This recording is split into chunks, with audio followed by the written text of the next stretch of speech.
In today's video, I'll be talking a little bit about the CFA program and when I think it's the best time to start studying for the CFA Level 1 exams. Hey there friends, it's Rahul here. Welcome back to the channel. If you're new here, welcome to the Filtercoffeefinance family. For those of you who might not know much about the Certified Financial Analyst or CFA exams, here's a short intro. Being a CFA charter holder is an amazing accomplishment. It comes with a lot of hard work, and CFA charter holders are considered to be the gold standard in the field of investment management. Each of the CFA exams requires students to learn 10 topics, namely corporate issuers, financial statement analysis, quantitative analysis, derivatives, alternative investments, equities, fixed income, portfolio management, ethics, and economics. Each of these concepts are taught in such a way that candidates realize how various topics are implemented in the industry. I'm assuming there are two types of people watching my videos: professionals and students. If you're a student and wondering when you can write your CFA Level 1 exams, the answer is 23 months before you graduate. Say it's July 2023 and you're currently pursuing a degree where you expect to graduate by August 2025. The earliest available window that you can sign up for is the November 2023 exams. If you're a working professional with an undergraduate degree, you can sign up for these exams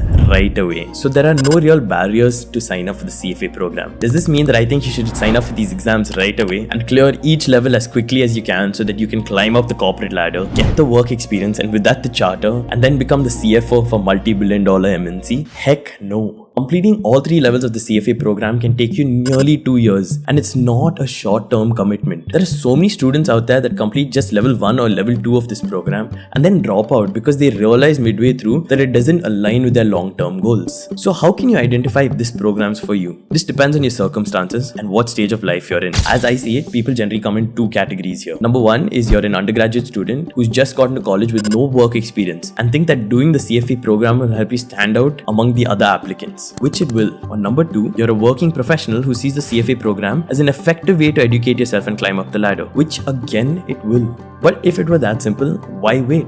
It's like this. When you're still in college, especially in India, all of your education doesn't really count for too much. What you need that will give you real value in the corporate world is practical knowledge and work experience. Speaking to people to help you crystallize your why for doing the CFA program will definitely help. But at the end of the day, unless you intern during your holidays and learn more about the world of investing, the CFA program will just end up being another academic program that you complete. Reach out to professionals on LinkedIn as well as your seniors from college to help you crystallize your why for pursuing the CFA program. Because the CFA program has no barriers to entry, attrition levels or the number of people who drop out midway is really high. When you have a why for doing something, it automatically makes the journey of completing the task that you set out to do much easier. I would strongly suggest using the same approach if you're working professionally. What I've noticed when I've spoken to a few people working in tech roles is that they decided to do the level 1 and level 2 exams because they felt like they were not making the same amount of progress in their jobs. But when they realized that there wasn't too much correlation between the work and what they were learning in the CFA program, they would drop out. Speaking with seniors who work in roles that you would one day like to get into would be a great way to identify your why. Once the why is out of the way, you can pick one of any 4 exam windows in Feb, May, August, and November. If I was still studying, I'd choose to do my exams when I'd have a semester break,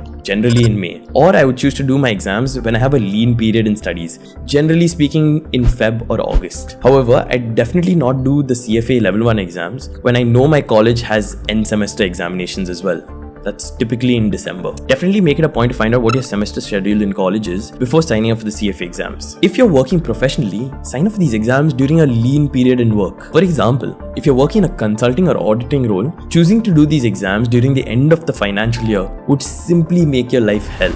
Whereas if you did them during an off period, it simply makes the whole process of studying for the exams a whole lot easier. Okay, so once you pick up a time period to do the CFA exam, the next question that might come up is how do I go about it? This is a very popular stat that's available on the internet, but the average CFA candidate spends around 323 hours studying for each level. But it's also a very popular stat that most students who start studying for the CFA program don't end up completing it. I am speculating here, but I think one major reason why students don't complete this program is because they do not prioritize each exam. Allow me to explain what I mean. Picture this setting. It's Monday morning and you're forcefully woken up at 7 AM by an alarm that you set 5 hours earlier. You're groggy, low on sleep, and have a slight dehydration headache. Work is due to start at 9 AM, but you have to leave home by 8 if you want to beat the morning rush. Do you go back to sleep?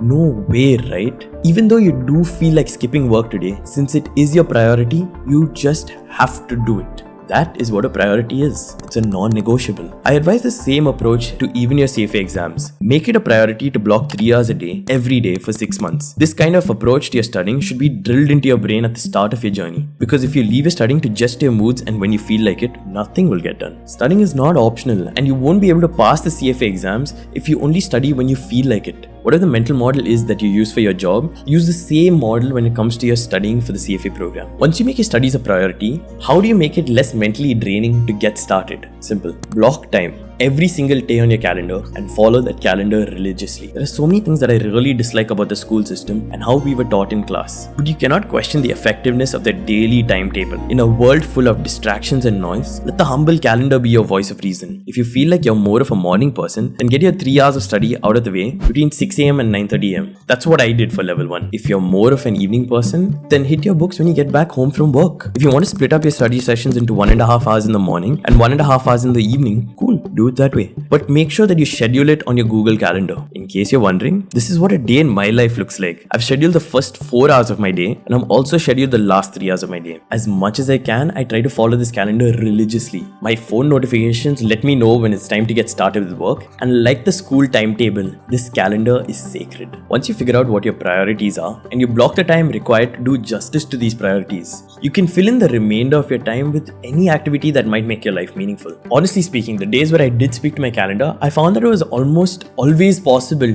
to go and have the occasional night out with friends or lunch or dinner with my grandparents. Life really doesn't need to be all that complicated. Block your time, get your work done, and enjoy your time off. And with that, we come to the end of the video. Thanks for watching, friends. Don't forget to like and subscribe to my channel, Filter Coffee Finance.